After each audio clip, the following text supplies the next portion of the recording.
Welcome to the latest installment of My Dad Listens to This. I'm Juliet, the daughter. And I'm Kevin, the dad.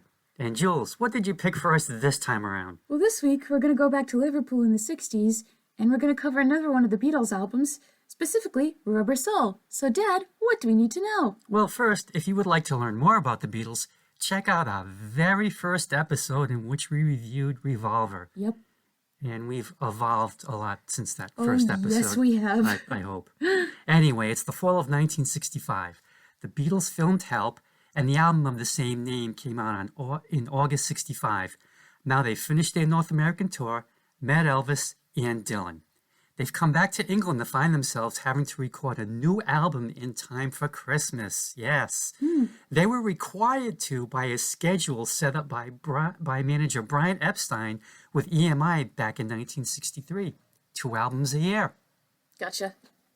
The band was influenced by a lot of Motown and Stax soul they had heard during the summer of 65. Other influences were the Byrds and most of all Bob Dylan, and not just Marijuana Lee. Yep, all 4 were on the wacky tobacco. George, John, and Ringo took it further though with trying LSD. Paul was the holdout, which caused some tension. Come on, Paul. 3 out of 4 Beatles can't be wrong. Eventually, Paul would get on that particular drug train towards the end of 1966. The band recorded Rubber Soul from, get this, October 12th, 1965 to November 11th, 1965. And during that period, they only did actual recording for 13 days. They were in the position of not having to do anything else. No movie to make, no tour, just them in the studio. The way they liked it. Yep, and the studio would eventually become the 5th Beatle or maybe the 6th. George Martin. Yeah. Anyway, Rubber Soul was the start of the Beatles moving away from a live act and just being a studio one. Revolver would be the final nail in the touring coffin. But for now, they realized, hey, we can do what we want. We can say no to George Martin. We don't have to have sessions from 10 a.m. to 1 p.m. We're the Beatles, damn it. They took control. They experimented in the studio, tried new instruments. It just really expanded what was possible to do in the studio environment. Also, the 4 were becoming more individuals, rather than the 4-headed mop-top monster the world was used to. You could thank Mick Jagger for that one. Songwriting credits were still Lennon-McCartney, but John and Paul were moving in different directions lyrically. They would help each other out on songs, but now if John wrote a song, he was the one singing on it. Yep. Same with Paul. George chipped in his allotted 2 songs per album. And Ringo, he got his first songwriting credit along with John and Paul on What Goes On, the extremely rare Lennon-McCartney star credit. So rare, in fact, it only happened once. Rubber Soul was their first album since A Hard Day's Night to contain all original material. The Beatles played all the instruments with George Martin and Mal I'm Helping Evans chipping in on piano, harmonium, and Hammond organ. As for the title, Paul said he got the idea after hearing an American musician describe Mick Jagger singing as plastic soul. Ringo later said it was also an acknowledgement that compared to American soul artists, the Beatles weren't exactly really soulful. No. They tried, though. Rubber Soul was also the first Beatles album that did not have the band's name on the cover, which, looking at the composition of the cover, I can see why it would have been intrusive. Yeah. Plus, I think by this time, almost everyone in the world knew who they were. Yep. Except Yoko. As for the lettering, Charles Front created it. He said, if you tap into a rubber tree, you get a blob that comes out. So that's what he tried to make the words rubber and soul look like. In doing so, he established the look for every psychedelic poster that's come out since. Yeah, that makes sense. What about the photograph? Is there any information on how that was taken to make them look distorted and wobbly? The photo happened by accident. Oh. Robert Freeman was projecting the photo onto an LP-sized piece of cardboard. The board fell slightly backwards, elongating the photo. The rest, as they say, is history. Happy accident. Now, if you notice, John is the only one looking at the camera, whilst George, Paul, and Ringo are looking at something off to their right. Squirrel! The Beatles' 6th album, Rubber Soul, was released December 3rd, 1965. None of the songs were released as singles. It was a different story in the U.S., but we won't get into that. That's the U.S. market. Because The British albums are now the standard. Yes. Okay, Rubber Soul was its own self-contained piece. The Beatles worked to make an album as opposed to a collection of some singles and some filler. Every song had to count. They had recorded a double A-side single instead, Day Tripper with We Can Work It Out. Rubber Soul hit #1 both in the UK and US. Critically, reviews were split. Oh. Those who didn't like it missed the old Beatles. This wasn't like She Loves You. This was something different. Paul said Rubber Soul was the first time he felt like an adult. John said, you don't have to know it. You don't know us if you don't know Rubber Soul. Yeah.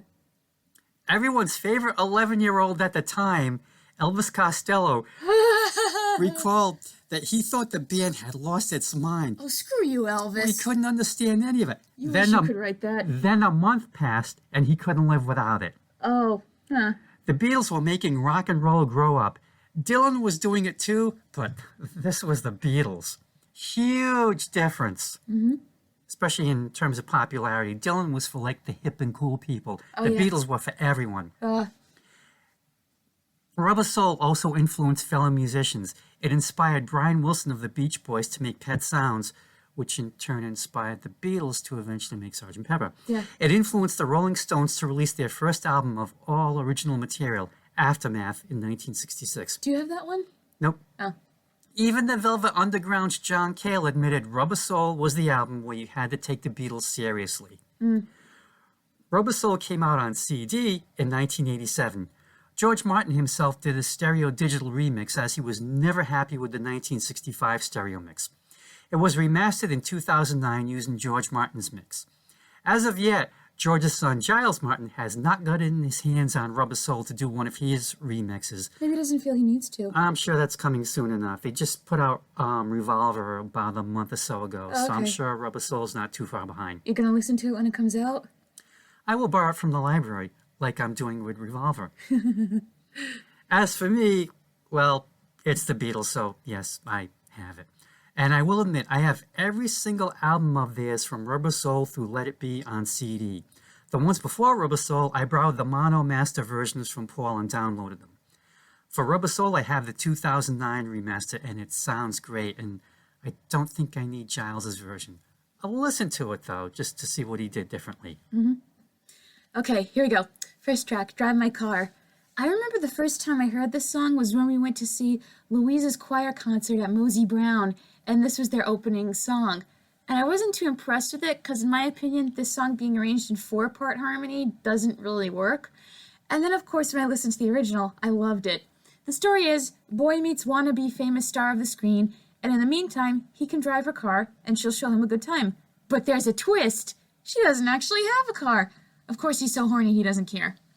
Really, listening to this song, I was impressed at how Ringo's drum kit, the tambourine, and the right amount of cowbell were layered on top of one another to create a fun beat. And what's also interesting is that Paul's vocals dominate the song so much that John seems almost absent during the verses, even though he's singing really quietly. Of course, when the chorus kicks in, then we hear him. And I think we hear George briefly, but I'm not sure. And those beep, beep, beep, beep, yeah! Those are catchy as hell with the piano. Dad had me listen to Take Me for a Buggy Ride as well, and you could look at it as Drive My Car from the girl's perspective, but from an earlier time. And also musically, they are so similar that it shows what other artists influenced the Beatles subconsciously. Perfect opening track.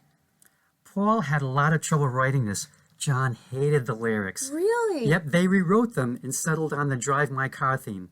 So a girl tells Boy she wants to be a star, but until that happens, she's got something he can do for her. Drive her car. Which, of course, was an old blues euphemism for sex. Ah, there it is. Back before automatic transmission was invented. Bessie Smith's Take Me for a Buggy Ride is a good example. And at the end, the girl in Drive My Car has no car, but she has a driver, and that's a start. Still, she insists he can drive her car. Anyway, George contributed heavily to the music. He was listening to Otis Redding's Respect and suggested that they do something similar musically. He and Paul play the bass line, George on guitar, Paul on bass. I don't know if Paul is using a pick or his fingers, but he has a nice fluid sound.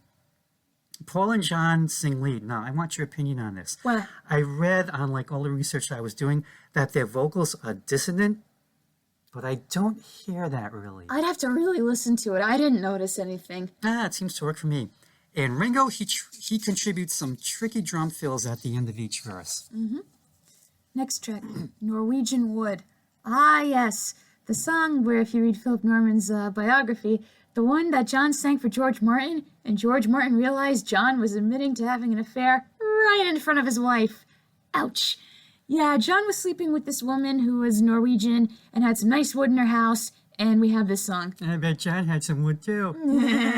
Oh, God. Is it the first time we've done that The together? double quagmire. Okay. We also hear George Harrison play the sitar for the first time on this album, hinting at his fascination with Eastern culture, training with Ravi Shankar, and his later conversion to Hinduism. The story is, John had a girl once, or she once had him, and she shows him around the place, pointing out the good Norwegian wood. She asks him to stay and tells him to sit anywhere, but there's no place to sit except, yeah. So in an awkward moment, John just chills on the floor, drinking wine all loop-de-loop-de-doo, waiting for it to blow over. After they do the deed, she says she has work in the morning. He goes to sleep in the bath, and the next morning she's gone. You can look at the ending one of two ways. Either he lights her fireplace and zones out, totally emotionally numb from what just happened, or he goes full spurn lover and commits arson by setting her house on fire. Knowing John, he could go either way. Very melancholy, but the harmonies are gorgeous, and George uses his sitar just enough to make it the perfect touch. John had an extramarital affair. No shit. Decided to write a song about it. Yep. But he worded it to hide the truth from his first wife, Cynthia, who probably knew anyway. John never came out and said who it was, but the smart money seems to be on model Sonhild Sonny Freeman, who was married to Robert Freeman, who took the pictures for the Beatles album covers. Oh, jeez.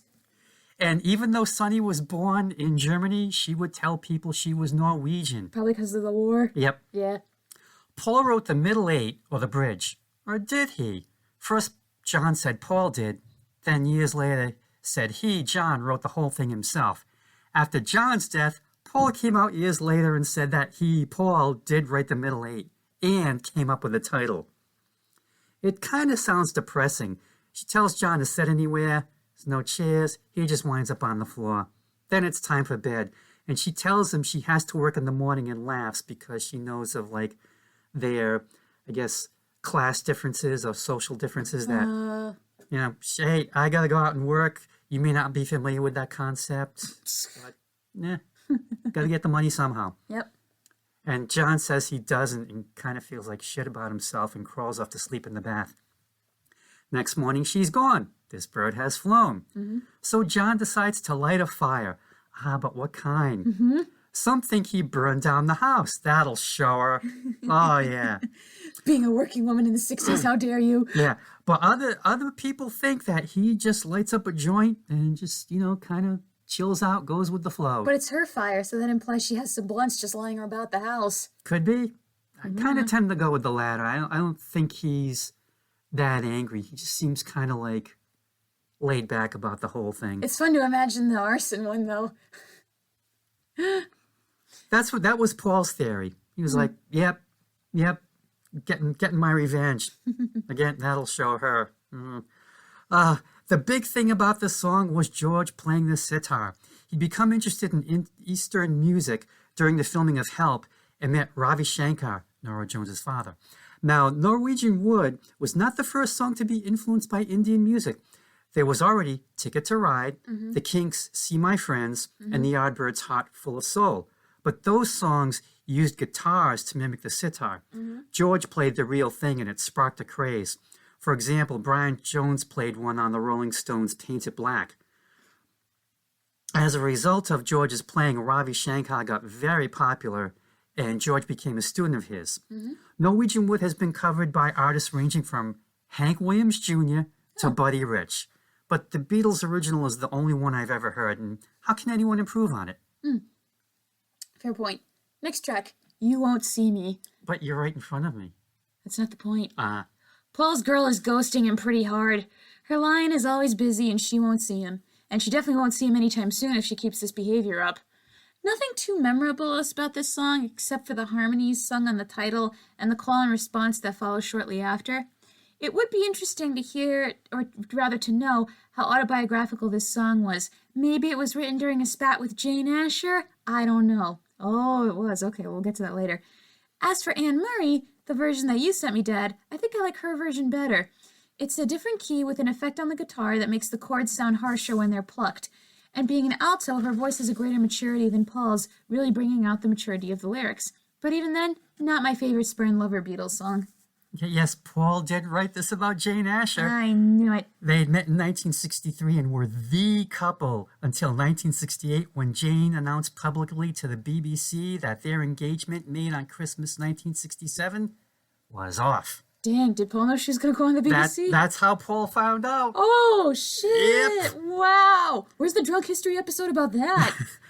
There were a number of factors leading up to this. Mainly, Jane caught Paul cheating on her. Yeah, I'll do it. But the big one was Paul wanted Jane to give up her acting career after they were married and just focus on him exclusively. Oh, what the frig?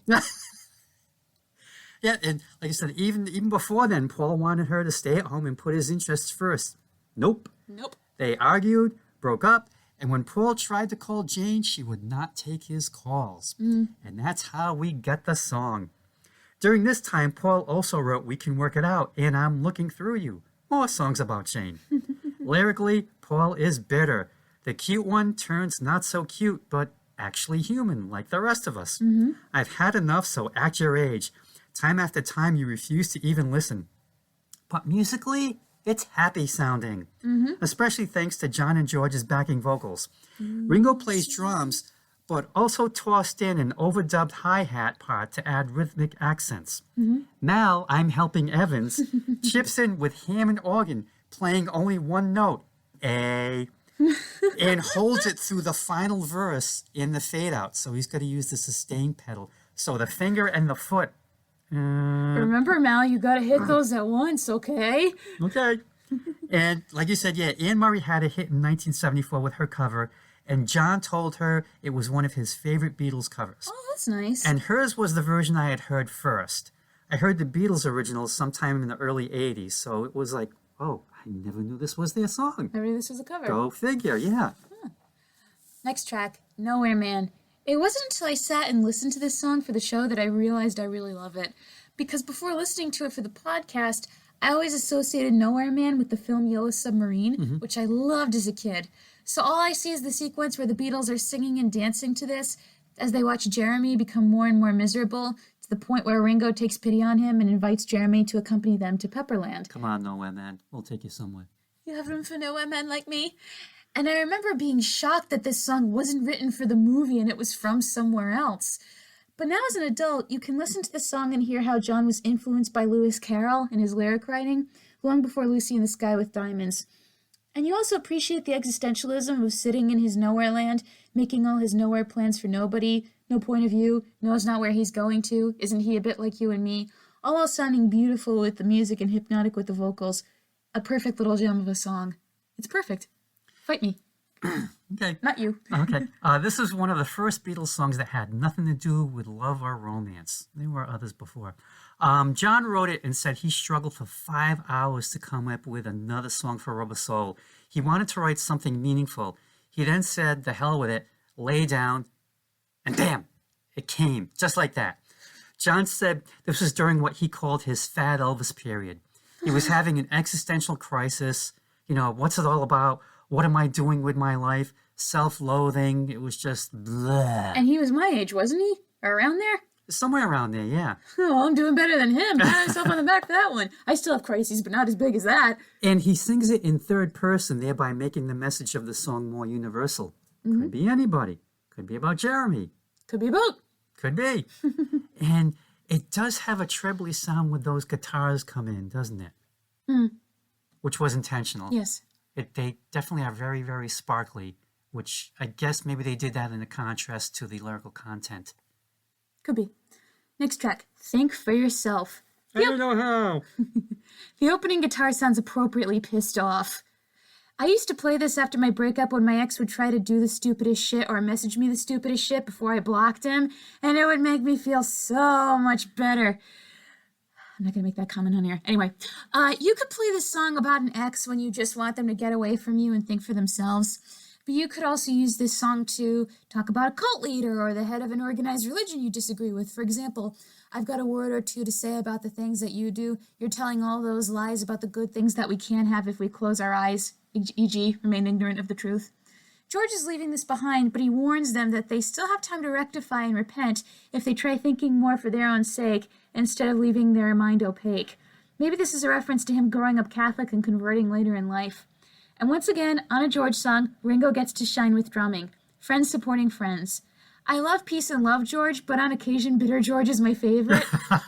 Oh, and as for the guitar part, you hear the influence of Bob Dylan. The songs could almost be siblings. Great husbands think alike, I guess. In his autobiography, I Me Mine, George could not remember the exact inspiration for this song. Narrow-minded thinking may have been a target, or possibly the British government. He just wasn't 100% sure, but something spurred him on. Yep.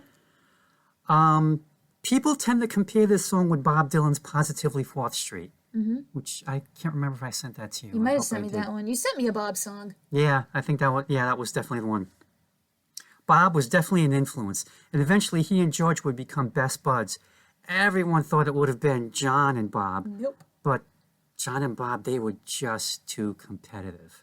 And too similar. Yeah. Bob's 4th Street is venomous throughout.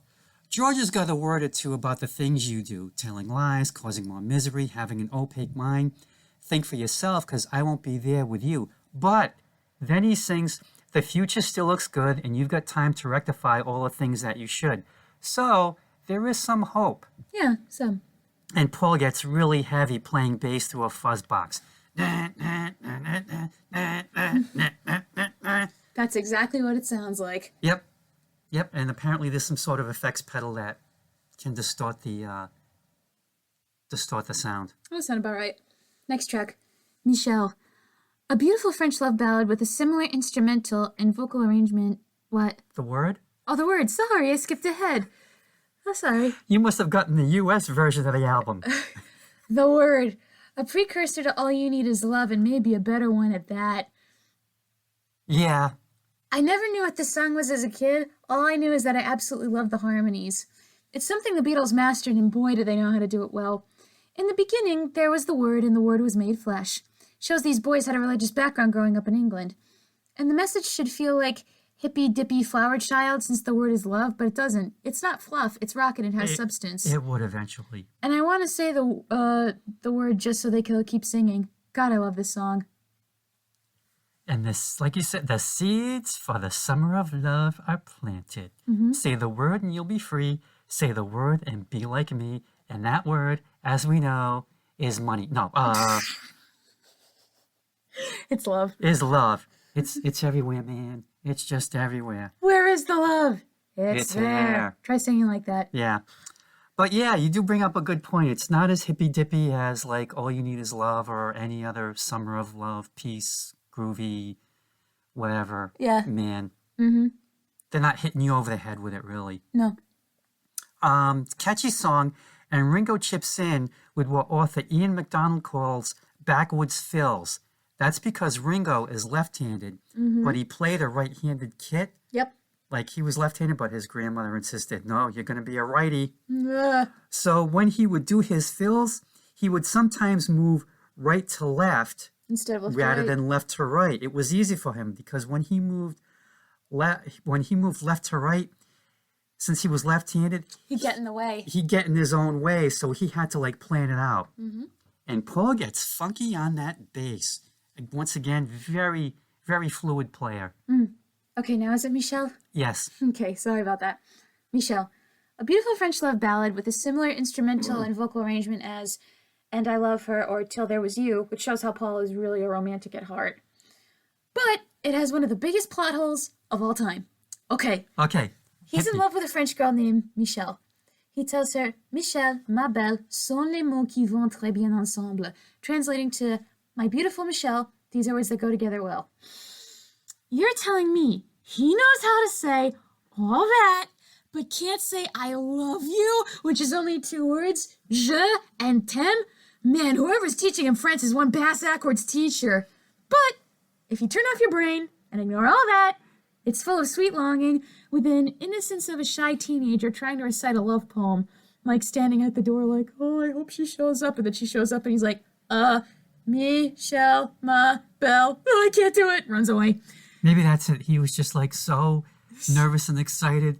He forgot how to say I love you, but yet he could still say these words that go together well. He thought of writing those words down on paper. He didn't think of the other ones. Anyway, Okay.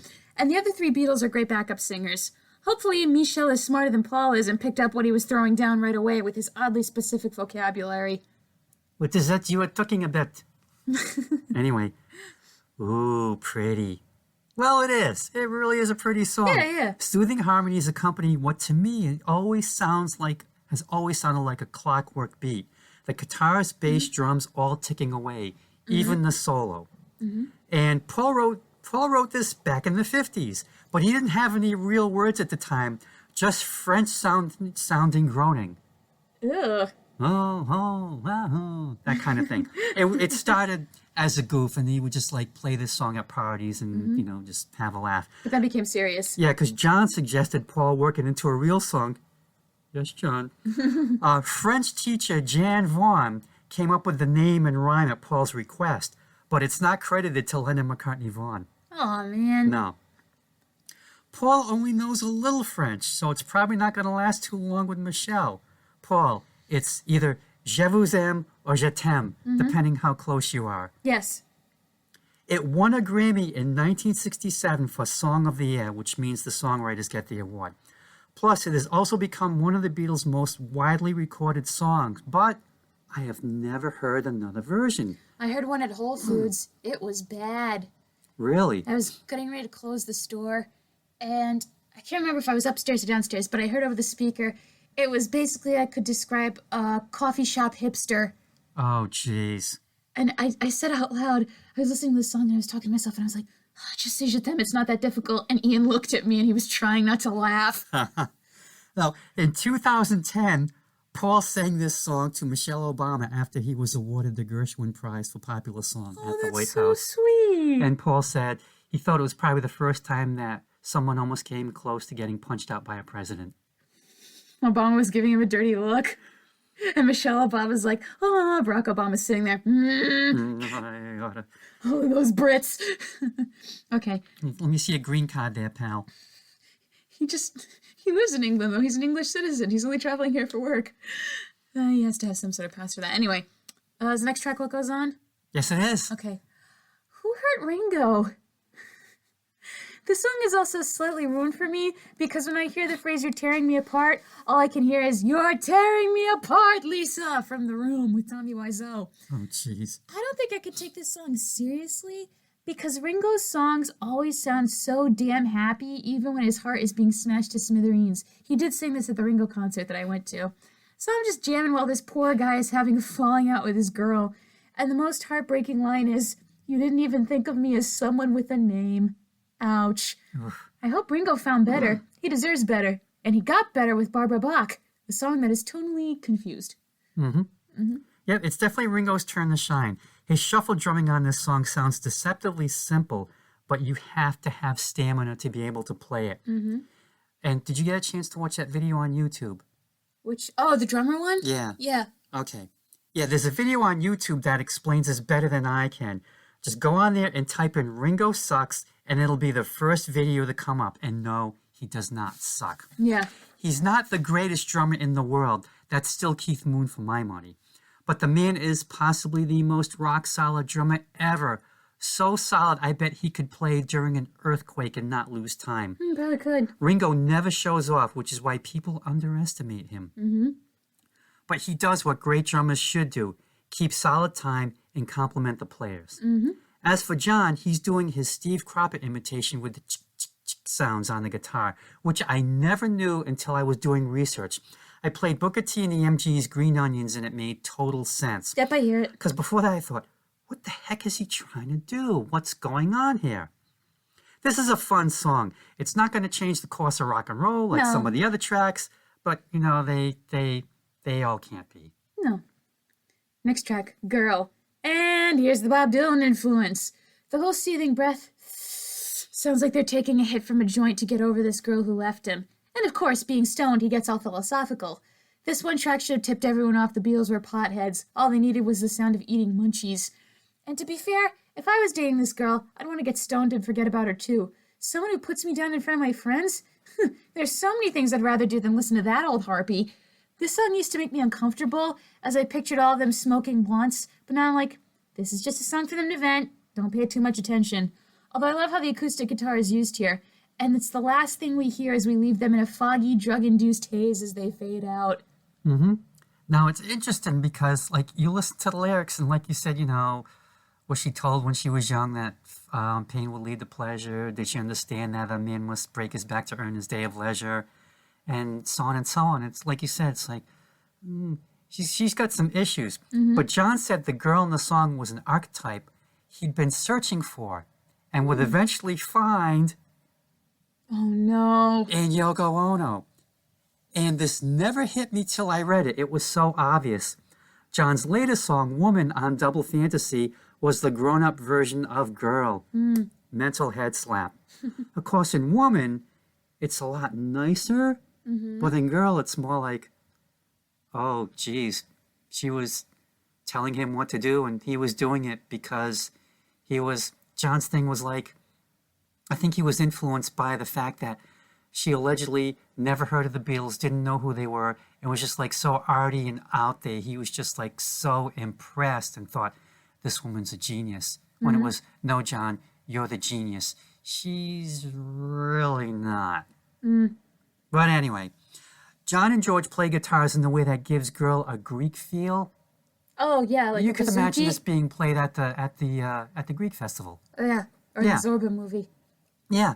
As for the breathing, according to Paul, John wanted to hear his breathing, something you don't hear in 99% of songs because it can get annoying. Yep. Just listen to Steve Miller's Rockin' Me, which I did not send you because I thought it would drive you nuts, because it drives me nuts. It's not the same case in Girl, though, because it's not like every single line you're hearing. Yeah. This was something different. And there was also the theory that John is taking a joint hit, which at first I didn't buy, but then I thought, well, he's got to have something to get through this relationship. And God knows he needs it. And yes, Paul and George are singing the word tit in the background. Those scamps. Because they were the Beatles and they could get away with it, and darn it, they did. Titty, titty, titty. They wanted to do something different besides la, la, la, la, la. Yeah. Next track, I'm Looking Through You. Have you ever seen someone for who they really are and not recognize them anymore? That's what Paul is experiencing in this song. He realizes that the woman he loved has not treated him right. It's the same woman he fell in love with, but he doesn't see that woman anymore. He sees something else, someone horrible. And it's so unsettling that we have this instrument that emits a sharp blast like an alarm, wanting him to run away, which is very effective. But is it memorable? Some might find so, but I think I'd skip it. I look at this as like You Won't See Me Part 2, and I think, geez, no wonder Jane called things off. Because it's like, she's not towing the line that Paul wanted her to tow. So it's like, you're not treating me right. You're going off on your own and having your own career. What the heck? How dare you? I know. And it's Ringo wailing away on Hammond organ. And he shows us why he's a better drummer than an organist. Stay in your lane, Sir Richard. Just stay in your lane. Unless he got organ playing lessons from Mal Evans. It's possible. Maybe. Next track. Poor Mal. In My Life. I sang this in high school choir when our director was on a Beatles kick. It's a very beautiful song which could be sung to a kid, a parent, friend, family member, lover, anyone really, which is why it stood the course of time. In fact, in life, there are good moments and bad moments, and we meet people along the way. Some stay in our life forever, and some don't. There's a whole Bluey episode about it. Some we love for a long time, some we only love for a short while as we pass like ships in the night. But there's that one person we will love always. And the song doesn't say if that one person was with us all our lives. We just know that at the end, when we think about one person we loved in particular, there's always that one who has a special place in our hearts. I really try to put my feelings for the song into words, but sometimes it's hard to do it justice until you listen to it. And it's a love that's wholesome, which is something you don't hear of a lot in music since most songs are devoted to romantic love and sexual attraction. And I love it. Also, shout out to George Martin for coming up with that short piano solo in the bridge. Not just anyone could whip that out, but he could. And that's why he's the fifth Beatle. John wrote this due to a remark from journalist Kenneth Alsop that Lennon should write about his childhood. John said his first version was location specific and he thought it was terrible. Like he said it was more like a travelogue. Oh, there's Penny Lane, there's Strawberry Fields, there's this where this happened, there's that where that happened. And we all know he would put Penny Lane and Strawberry Fields to much better use. I thought Paul wrote Penny Lane. No, that's John singing it. It kind of sounds Paulish, but that's definitely John. Really? Then why did they sing that for Paul at the Kennedy Center Honors? Just to piss him off. Oh, no, that's him singing it. Hold on. You do your review and I'll Google who sings Penny Lane. Dad, you okay? Oh no, I'm thinking. Oh God, maybe it is. Okay, you talk and I'll Google it. Maybe it's both of them. I don't know. Who sings Penny Lane? The Beatles. Wow, thanks Google, that helps. Ha! Here we go. Penny Lane is a song by the Beatles, written primarily by Paul McCartney, and it was credited to Lennon McCartney. So there. Ha! Ha! I stand corrected. You always learn something every day. That's true. Anyway, back to this. Where was I? Oh yeah, so then he decided to rework it and made the lyrics more generalized, thereby making it more universal. It would go on to be one of the most popular contemporary songs played at Weddings? funerals. Whoa! Oh yeah, yep. Huh. Definitely see that. You know, I gotta come up with my funeral list. I thought that was Chuck Berry. What? Your funeral list. My funeral list? Yeah. Oh, you had the people invited. Songs to be played at like a service. Yeah. Like, you know, In My Life, You're the Best Thing That's Ever Happened to Me, Gladys Knight and the Pips, Dear Friends by Queen. There's probably a few others that I can't remember. Now, musically, it gets sticky. John said Paul came up with the middle eight in harmony. Paul said he came up with all the music. And that's the frustrating thing about Paul and John with their Beatles work. It's he said, he said. It's like they have one story in the early days, then in the later years, it's, no, this really happened instead. And it's like they've been through so much in 7 years that I'm sure it was hard for them to keep track of anything. Oh, sure. And you're never going to know. And I don't think we will ever know who did what on a lot of their songs. Like in the earlier days, it was probably a lot more obvious that, hey, with the songwriting team, we're going to crank this out. And we're going to get on the same page with our story. And there was one line where, you know, they would say, okay, now let's write a swimming pool. Where it was like, we're going to make a lot of money with this and we're going to be able to buy swimming pools for our houses. This is going to be awesome. And I think by this point, it can be assumed that whoever sang lead, wrote, or created most, if not all of it. But they both did say that Smokey Robinson and the Miracles' Tracks of My Tears inspired them musically. And I went back and listened to that, and it's something I can vaguely hear to make the connection. In spots, it's not really obvious. You really have to listen to it closely, but it's there. And yes, George Martin came up with the piano solo. John wasn't sure what to do and asked Martin to come up with something. Now, when I was doing research, it said that George Martin wrote it and then recorded it. But I heard a story ages ago on this radio program in the 80s called The Beatles, The Days of Their Lives, which went through every single song. And obviously it was a multi-part radio program. And I wish I still had the cassettes that I taped throwing into my cassette player / radio. Anyway, this story was that it just came to George Martin. He played it, and luckily a tape was running because he said he'd never be able to duplicate it ever again. Thank God someone left a tape running. Yep. And Ringo comes up with a memorable drum pattern that fits the song perfectly. And it took me longer than I cared to admit to learn it. And it's one of those, you hear that drum pattern and you know exactly what the song is. Yep, correct. Next track. Wait. What? Nothing. Oh. Your loves are back and they're here to stay. It's been a long time, but they're coming back home. What I think separates this song from most reunion songs is that they acknowledge wait can be a strain. So if your heart breaks, then don't wait up at all, which is very considerate of the other person's feelings, but also shows how John and Paul don't want to spend time with someone they made miserable.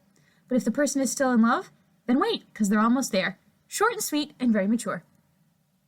John said he could not remember writing this Oh, at all. So must have been stoned or something. more than likely it's all Paul. Once again, probably about him and Jane Asher. Paul's been away, but he's coming back. But it's not all lollipops and unicorns, no. We'll forget the tears we've cried. And Paul gives options. If your heart breaks, don't wait, turn me away. But if your heart's strong, hold on, I won't delay. Yep. George pitches in using a volume pedal on his guitar, giving the song an undercurrent of sadness. It almost sounds like a little weepy, if that makes sense. And even Ringo's tom-tom rolls sound menacing. So it's like, yeah, I'm coming back, but we've still got issues to get through, to work out, because we can work it out. Or can we? They didn't. No. Next track, If I Needed Someone. I remember falling in love with this song when it was performed at Concert for George. I just really remember loving the music and the backup singers. Tom Petty, right? No, that was Eric Clapton. Damn it. And the opening guitar is still gorgeous. Yeah, Tom doesn't come out until Taxman. Oh, okay. This song is also very coy, trying to say I love you without saying I love you. Like, well, if I needed someone, I guess I'd be thinking about you. And if it had been any other time in life, they may not have noticed each other, but now he's screwed. The one part I don't get is carve your number on my wall. I get it that Post-it notes weren't invented yet, but you could still just, write it down on a piece of paper instead of committing vandalism. He wanted it to be indelible. Yeah, but is it vandalism if the owner's okay with it? I don't think so. Well, it's his wall. Yeah, maybe George needs something permanent as a sign that this love is here to stay. Still an odd choice, but still a sweet song with some gorgeous melodies and harmonies. George was heavily influenced by the Byrds on this song. He once called them the American Beatles. George was nothing if not overly generous. Ooh, ouch. I mean, no, the Byrds were really good. I will give them their props. I have their greatest hits. I like them. They definitely deserve to be in the Rock and Roll Hall of Fame.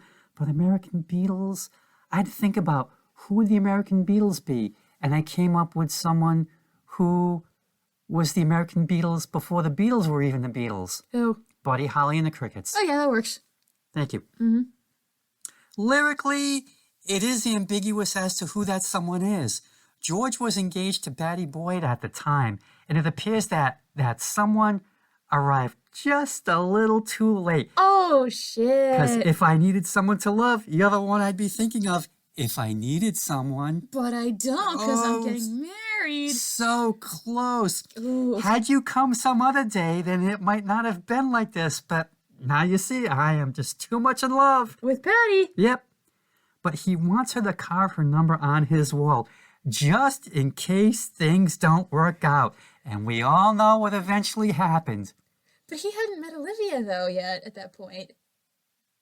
This is true, but still, we all know what happened. Is this in reference to Maureen? No, I was thinking of Eric and Patty. Oh, yeah, okay. Now, the Hollies had a hit with this in the UK, and George didn't particularly care for the cover, saying it was rubbish. Oof. That did not sit well with singer Graham Nash, though he and George would eventually become good friends. He had quite a few choice words to say. Yeah, He but buried the did. hatchet. But then I'm thinking, and this is not to disparage the Hollies because I have their greatest hits, and I'm pretty sure they're in the Rock and Roll Hall of Fame, and if they're not, they definitely should be. But Hollies, Beatles. We've got first tier Beatles, second tier British Invasion, Hollies. Nothing wrong with that, but We know where they are. yes. Final track, Run for Your Life. Oh boy, here we go. The Mother Lode. And he ain't singing about the gingerbread man. Nope. This song is about an abuser and a psychopath who would rather murder his girl than see her with another man. Think Joe Goldberg before Joe Goldberg. Yeah? Who's Joe Goldberg? He's the serial killer in that series You, that book series and that TV show I watch on Netflix. Oh, okay. Yep. Although Joe had much more charm than John ever did, but I digress. I actually like this song because I look at it as a character. And if we're writing songs about murderers, then this is very good because it has just enough sinister with catchiness to make it work. What becomes an issue is when people start using this as an instruction manual for how to treat their lady, which if that's where they get their ideas, then they need help. And it also doesn't help nowadays when we know how piss poor John treated Cynthia and Yoko. Yes, Yoko faced the brunt of John's cruelty too, although she'd never admit it. As for Nancy Sinatra, her version could have been more menacing, because she's great at it with Boots Are Made for Walkin' and Lightning's Girl, but she's holding back on this cover, and I want her to rage or it doesn't work. One where the original is better because it's supposed to make you uncomfortable, and I'm surprised it's not used in more serial killer crime shows. Well, maybe now it will be. This is based on an Elvis Presley song, Baby Let's Play House, which contained the line, I'd rather see you dead, little girl, than to be with another man. But come on, I want to play house with you. And that is the gist of the song. This was the first song recorded for Rubber Soul. John later said it was his least favorite Beatles song. He just hated it. Cynthia's too, I bet. Her reaction must have been, what? What the? Help! Send help! Not their best song, and it seems so out of place as to what's gone before. And yes, Nancy Sinatra did the cover version, and personally, I think she nails it. Just sings it with a lot of sass. And I think the reason that she sings this is because it's on the Boots album, which had These Boots Are Made for Walking, and other songs of that sort of lyrical ilk. And she had other Beatles songs on there too, didn't she? I believe she does. Yeah, I think she does Day Tripper on there too. And this sounds like sacrilege, but I like her version better. Probably because it's Nancy, and I love Nancy. When we did an episode on Nancy. All right. Overall, I think this episode helped me realize that Rubber Soul is my favorite Beatles album, because I had to go back and really listen to it. It cemented my love for their earlier stuff, because I love their sound in the early 60s. And I'm so glad we covered this, because it reminded me what music I want to listen to and what music I can leave for someone else. I'll keep Rubber Soul, and you White Album fans can keep it where it belongs. Oh. Yeah. Okay. I don't care. Rubber Soul is a great album, and it's a watershed, a turning point in the history of rock and roll. And from, doing all the research to put this podcast together, I got a huge appreciation for what they did. And as I said earlier, Bob Dylan was doing the same thing, but this was the Beatles that made it huge. And when this album came out, there were fans that just got left behind because they wanted She Loves You and all that stuff, and they just could not get on board. But there were other people who were willing to, get on this train. Which I can see as both sides of the argument, because I've been there as a fan, where it's like they start doing something new and change their song, and with one group it's like, their older stuff was just better, or for another group it could be, oh wow, they're getting even better. This album is very necessary listening. Yes. And less than a year later, Revolver would be released, and it would leave Rubber Soul in the dust. Now, for me, here's the analogy I'm going to make. Rubber Soul is John the Baptist to Revolver's Jesus Christ. Oh, wow, you're lucky you're not alive in the 60s right now. I stick by that. I don't care. I know. And I like it. I think it's a good comparison. But Rubber Soul is still my favorite. All right, as always, thank you for listening to the latest installment of My Dad Listens to This. Like, comment, subscribe, and all that jazz, because remember, the more you interact with the video, the greater a chance of we have of being seen on the YouTube homepage. If you follow me on social media, I post the episodes there. If you're friends with my dad, just shoot him an email with what episode you want to listen to, and he'll send it right to your inbox. And as always, if you like the content we make, then please leave a little tip for us in the Ko-Fi jar. Thank you for listening to My Dad Listens to This. We'll be back next time with another album to nitpick and gripe about. Dad, anything you want to say before we sign off? Ringo does not suck.